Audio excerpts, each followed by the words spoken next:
Hi everyone, my name is Jack, and today we're going to look at another horrible case. January 1999.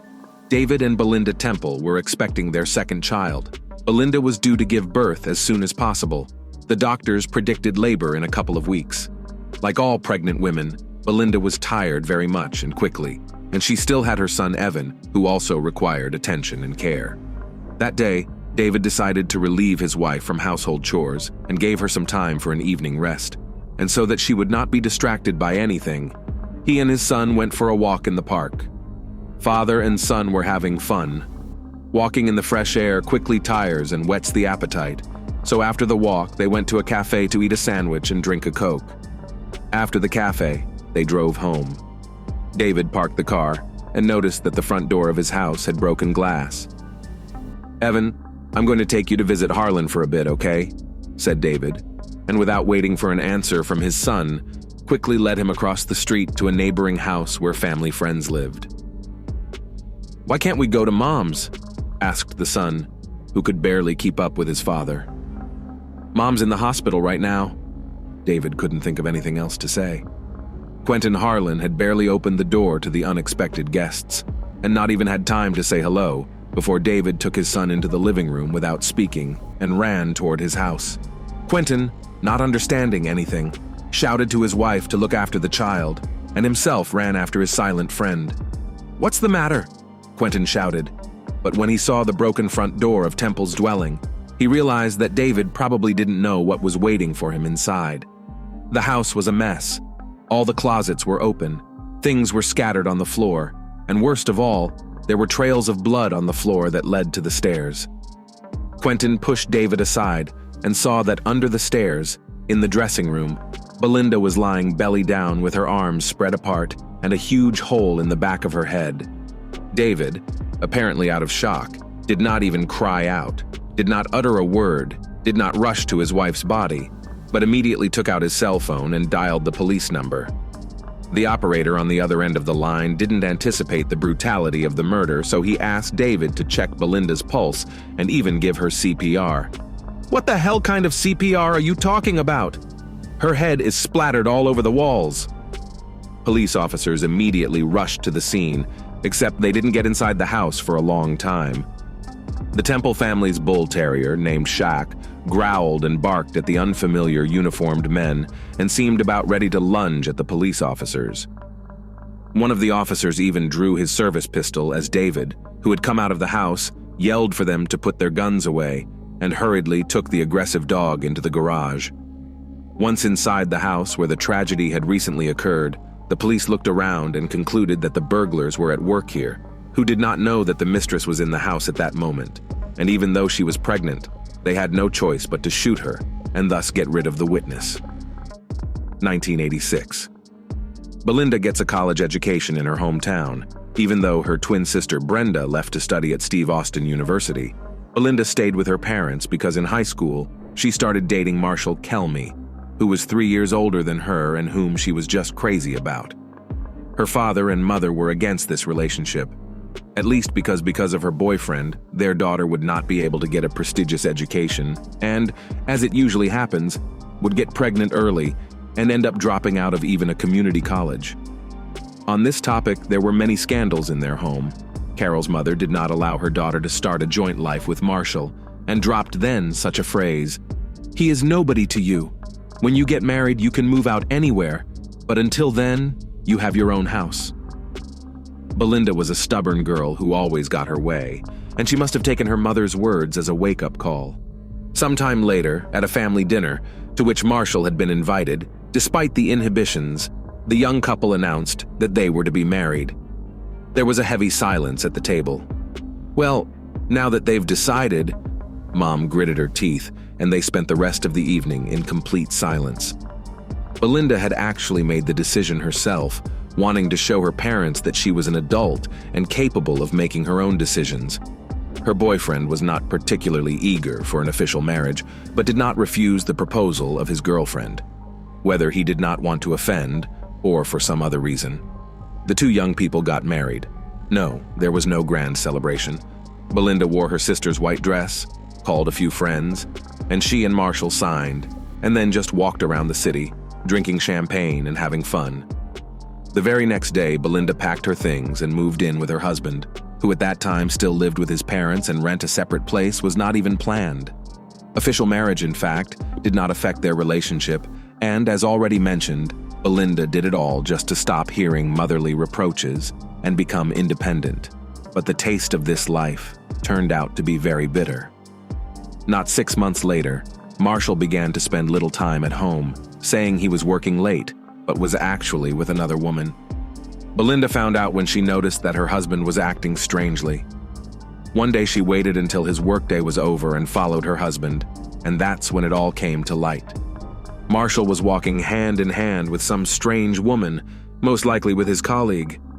The deceived wife did not organize any fights and jealousy scenes, but simply packed her things and returned to her mother. The guilty Marshall hung around the doorstep of her house for a long time, often calling on the phone, trying to beg her forgiveness, but Belinda was unshakable and too proud to forgive the young man. They were soon divorced. 1998. Belinda is already pregnant with her second child, but still works part-time at the school. The children listen to her half-heartedly, respect her for her fairness, and even a little afraid. Belinda herself is worried that because of her pregnancy, she will miss the basketball competition between schools, and she will not be able to prepare the team well, because her colleague, Richard Bachman, does not care about her team and children in general. He has confessed to her so many times that if he had another job, he would have given up being a teacher long ago. Belinda disliked this attitude and could not understand how this flabby and fat 40-year-old man was still in his position. Belinda was not one of those teachers who turned a blind eye to student absenteeism. So when she noticed that one of her students, high school senior Riley Joe Sanders, had been absent from class for months, she immediately reached out to her colleagues. She wanted to know if this was her problem as a teacher or if the boy was a systematic truant. Her colleagues answered that it was not her problem. The boy was brought up in a bad family, no one cared about him, and he appeared at school only rarely. Belinda couldn't leave it at that. That same evening, she visited his mother, who lived nearby, and had a serious talk with her, which later bore fruit. However, it wasn't quite what the young teacher had expected. Riley Joe Sanders came to class, practiced on an equal footing with the other students, but during a basketball game, when Sanders pushed his opponent and Belinda pointed out Riley's disgusting behavior, he insulted her with the last words and even said something like, "You'll answer to me for this. You better look around, especially in the evenings." 1987. After breaking up with Marshall, Belinda had nothing left to hold on to in her hometown. So she followed her sister to Stephen F. Austin State University. She loved her time at the university. It seems that she truly found her calling. In addition to studying, she works part-time as a basketball coach, and the young woman had high expectations. At the same university, she meets David Temple. He, like Belinda, is a part-time coach, but for soccer, and also plays for the university team as team captain. Soccer for David was an integral part of life. He practiced it since childhood, and even then it was clear that he would become a star. At school, he always successfully played for his team, for which he was respected by all teachers, even though David had a difficult character. He could easily insult anyone or even beat up, but he got away with it all. Being on the field during the game, he would start with half a turn, and then could not calm down for a very long time. Later, however, one of the players on his team said that David's aggressiveness is due to the fact that he takes steroids. With Belinda, David behaved completely differently, turned into a caring guy who literally could carry his queen in his arms. With one amendment, as soon as someone smiled in the direction of his beloved, as David immediately turned on and tried to clarify the relationship on the fists. Belinda also came to the taste, and David's parents, they literally idolized her. They really liked that she, as well as their son, crazy about sports, which means they have a lot in common. But her twin sister, and in principle Belinda's friends, from this union were, to put it mildly, not thrilled. The whole point is that before meeting David, they knew Belinda as a strong-willed and independent personality, and in this relationship, she changed a lot, became constrained, quiet, humble. It seemed that her whole life was built around pleasing David. In addition to all of this, being in this toxic relationship, Belinda became distant from her family. Calls to her parents became less and less frequent, and trips home, whether for vacations or weekends, stopped altogether. Who in the family could like this? Closer to graduation, the couple got themselves a bull terrier and named their pet, Shaq. And after receiving their long-awaited diplomas, David and Belinda got married. 1999. The police began to examine the crime scene. How could the burglar get into a house guarded by such a vicious dog? In fact, how could the perpetrator distract the bull terrier that prevented the police from making a step into the temple yard? Then they turned their attention to the front door. The glass was broken, as if the perpetrator had tried to open the lock from the inside. But in that case, the shards of glass would have been near the threshold. But here they were in the distance, to the right of the entrance. So the glass was broken when the door was unlocked. Why would they do that? In the living room, there was a box on a nightstand, with a toppled TV lying on the floor beside it. The policeman opened it. Inside lay earrings, rings, a chain, in appearance resembling gold. Also not clear why the robber did not touch the jewelry. With each new minute spent inside the Temple family home, the police officers came more and more to the conclusion that everything that had happened inside resembled a dramatization. They knew from experience that in a robbery, the criminal takes absolutely everything he can find and carry away. And here, as it seems, nothing was even taken. And then there was that dog that wouldn't leave their minds. Something was clearly wrong here. As for the murder, the shot was fired in the back of the head, presumably with a 12-gauge shotgun, while the victim was kneeling with his back to the killer. That said, a shotgun is not considered a popular weapon among robbers. It's very difficult to carry or transport and still not be seen. In Belinda's case, the murder was absolutely 4 o'clock in the afternoon. A criminal wouldn't be walking around with a shotgun in broad daylight. David, do you keep any weapons at home? Yeah, I have a couple of rifles. David showed his weapons to the police officers, but the shotgun that could have killed Belinda was not among them. The cops asked David to ride with them to the station to give a statement and take an inventory of the stolen items. The man was very nervous, but nevertheless went with the police officers. His son Evan, who did not yet know what had happened, stayed at Harlan's house. 1996. David Temple and Quentin Harlan, in addition to being neighbors, worked at the same school. You could say that they were real friends.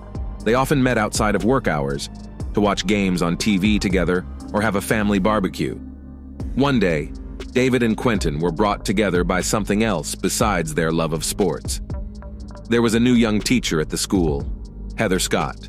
Quentin immediately paid attention to her, gave all sorts of signs of attention, and one day even invited her to an evening dinner, but Heather refused him.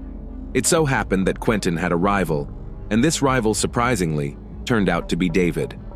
Quentin was beyond angry and resentful that his married friend, who even has a son, was building a secret relationship at work. You have to hand it to Quentin. He was a good friend and could keep a secret. Heather did not even suspect about David's marital status, since he did not wear a wedding ring and did not tell anything about his real life. Moreover, outside the walls of the school, David and Heather behaved like a happy couple, and it was noticed by the whole teaching staff of the school. Belinda knew nothing about David's second life. Once she talked to Quentin and revealed to him that she suspected her husband of cheating, but Quentin, of course, dissuaded the suffering wife. You have a vivid imagination. David is your husband and a great family man. How could you think such a thing? And there was much to think about. If David had previously been extremely reverent towards Belinda, now he could afford to insult his wife even in front of other people, such as, for example, he often called her fat, although after childbirth she only a little weight gain, asked to go to another room when there were guests in the house, as if she scares them with her untidy appearance, and so on. Belinda, instead of having a serious talk with her husband on the subject, accepted this attitude toward herself, but cried at night, and felt deeply unhappy as a woman. In parallel, all the while, David was enjoying his new relationship with Heather. 1999. The police suspected David, but they couldn't prove anything. But flipping through the case files of burglaries in the neighborhood, They learned that 8 days before the murder at the Temple house, a house on the next street had been burglarized, and the perpetrator was Riley Joe Sanders. Yes, the same persistent truant from the school where Belinda taught and who had threatened her. He was immediately called in for questioning. Riley had no alibi on the day of the murder, and besides, his father had a shotgun, just a 12 gauge. But when they searched the Sanders house, no weapon was found. When the high school student realized that the police had every reason to detain him, he confessed that on the day of the murder of the teacher, he was with friends, and hid it only because he was with a large group of people smoking pot and did not want to frame others with his testimony. The charge against Riley was dropped. 1998. Because of a new relationship with a coworker, David became further and further estranged from his family. His psychological pressure on his wife grew steadily. He never once raised his hand at her, but all their communication consisted only of insults. It was during this year that Belinda learned that she was pregnant again. This news made her forget about all the past offenses against David, and she felt over the moon. David seemed to be trying to act like a happy father too, but it wasn't working. Sometimes David did not even come home at night, and Belinda was afraid to ask what was the reason for his absence at night, because her husband could get very angry and make a real scandal. A pregnant woman did not want that. Belinda often asked David to help her prepare for the birth of the baby, to go to the store for things, to make repairs in the new children's room, to install shelves on the walls. David ignored all of his wife's requests, and Belinda, although she was in a position, began to do everything on her own, to go shopping, paint the walls, assemble the purchased furniture. David made no effort at all. Christmas was coming. Belinda was already 8 months pregnant. She decided to discuss with her husband what they would give each other, but David suggested that they should not give gifts together this year, and that the money saved would be better spent on the baby that was about to be born, especially since the doctors had warned the expectant mother that she might go into premature labor and the baby might be born before the new year. Christmas came. Although the spouses had agreed not to give each other anything, David never gave Belinda anything, not even a nice little thing. Moreover, he suddenly packed his things and said that all the New Year's holidays will spend with friends on the hunt. Belinda told her sister about it, and she dropped all her plans to come to her so that Belinda would not feel abandoned. And as the doctors warned, labor could begin at any moment. David, of course, wasn't on any hunting trips with his friends. He spent the holidays with Heather, whose neck was decorated with a gold necklace, a gift from Temple for Christmas. 2007. It seemed that David Temple has almost forgotten about the murder of his wife, as if in his life no Belinda Temple had never been. He did not care about the fact that from the moment of the murder has passed 5 years and the culprit has not been found. He married Heather in 2001, and the two of them raised Evan, but back in 2004. In November, there was a knock on his door. On the doorstep stood police officers who, handcuffing David, informed him that he was being held on suspicion of the murder of Belinda Temple. David, as before, denied everything. David's trial did not begin until 2007. According to the investigation, the motive for the crime was his new love affair with Heather. Interviewed colleagues of David said that more than once during Belinda's pregnancy, heard him bragging about how he easily exchanged his fat and pregnant wife for a young and beautiful Heather. According to the prosecution's version, David killed Belinda immediately after she came home from work because the young woman was found in her work uniform and work shoes. He then initiated the robbery by throwing things around the house and quickly drove to the park with his son, which provided an alibi. The prosecution also added such facts that nothing was stolen from the house, and there was a vicious dog in the yard that would not let any stranger into the house. The murder weapon was probably dropped by David in the rice paddy, as there were witnesses who saw David's car stopped near the paddy and only Evan was in the car at the time. However, the shotgun was never recovered in that area. Heather's testimony was that before the murder of Belinda, their relationship with David was not considered serious, and she did not even love him. These words Temple certainly did not like and introduced confusion into the jury's decision. Could David kill his wife for the sake of a non-serious relationship? Or Heather is lying, trying to save her husband in this way? In November 2007, David was sentenced to life in prison. 2009. A friend of Riley Sanders goes to the police to clear his conscience. From his words then, a few years ago, Riley told him how he took his father's shotgun with the intention of robbing the Temple family home, and thereby teaching his teacher a lesson about his mother's truancy at school.